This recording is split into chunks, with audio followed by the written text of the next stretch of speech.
شکرانے کی جتنی بھی صورتیں ہیں، جو اپنے ذوق کے مطابق جس کو بھی ادا کرے وہ اس کی طرف سے اظہار محبت ہوگا۔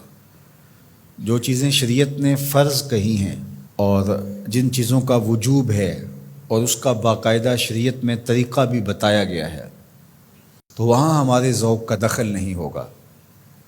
پانچ گانہ نماز کا جو طریقہ بتایا گیا ہے،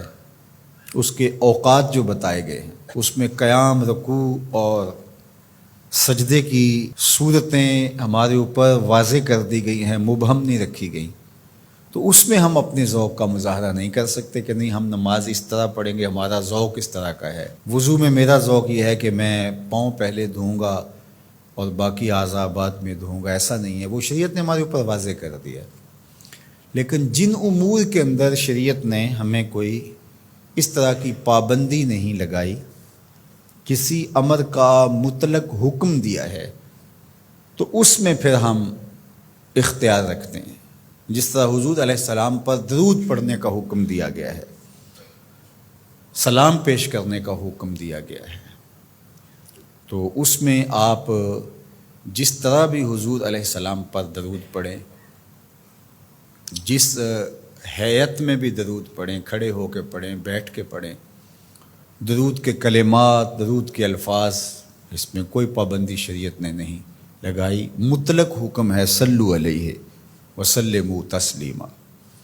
درود پڑھو اور سلام پڑھو اور خوب پڑھو، صبح پڑھو، شام پڑھو، دوپہر پڑھو، پچھلے پہر اٹھ کے پڑھو، رات کی تنہائیوں میں، دن کے اجالوں میں، کوئی پابندی نہیں لگائی گئی۔ اب یہاں آپ کو اختیار ملتا ہے، پھر ہر شخص کا اپنا ذوق ہے۔ کوئی تنہائی میں بیٹھ کے درود پڑھتا ہے اور کوئی اجتماعی طور پہ درود پڑھتا ہے، کوئی بچوں میں بیٹھ کے درود کی مجلس سجا لیتا ہے، تو یہ آپ کا اختیار ہے۔ اسی طرح فَلْيَفْرَحُوا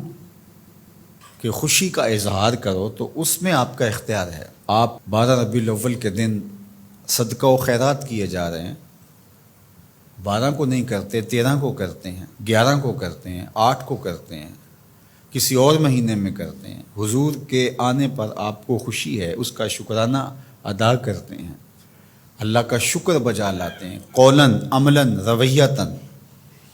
نوافل ادا کیے جا رہے ہیں، روزہ رکھتے ہیں۔ حضور علیہ السلام نے خود روزہ رکھا پیر کے دن، تو اگر کوئی شخص سارے طریق مسرت کے اختیار کر لے، خوشیوں کے سارے رنگ اختیار کر لے، تو اس میں کیا حرج ہے کہ وہ روزہ بھی رکھے، وہ نوافل بھی پڑھے، وہ صدقہ و خیرات بھی کرے،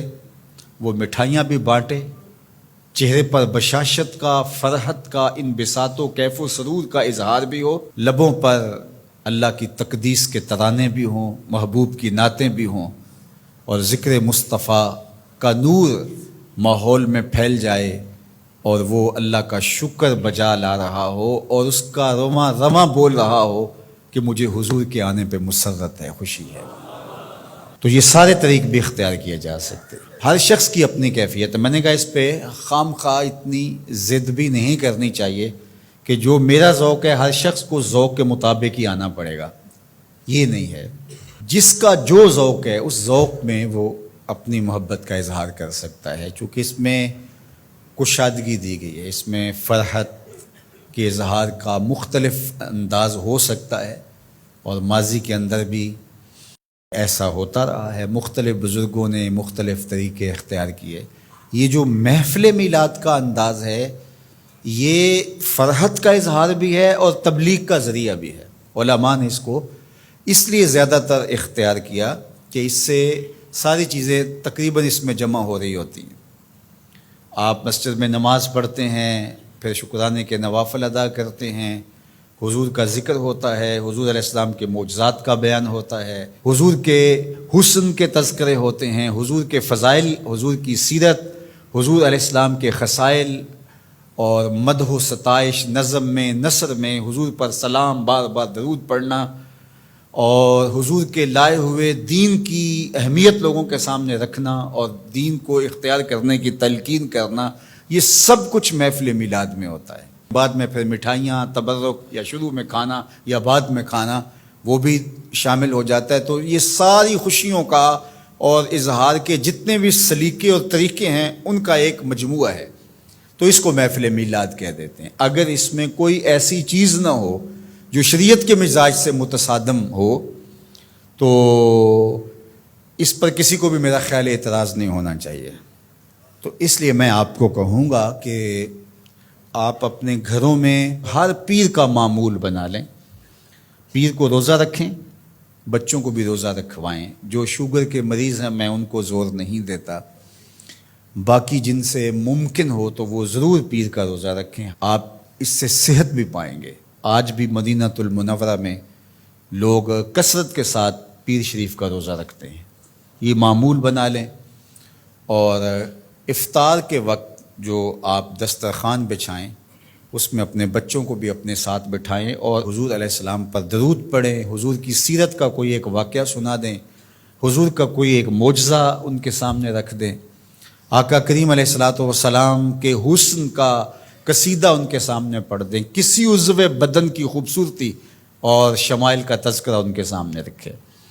اور پھر نتیجہ آپ دیکھنا۔ اس کے بعد دعا کر کے افطار کر لیں، کھانا کھا لیں،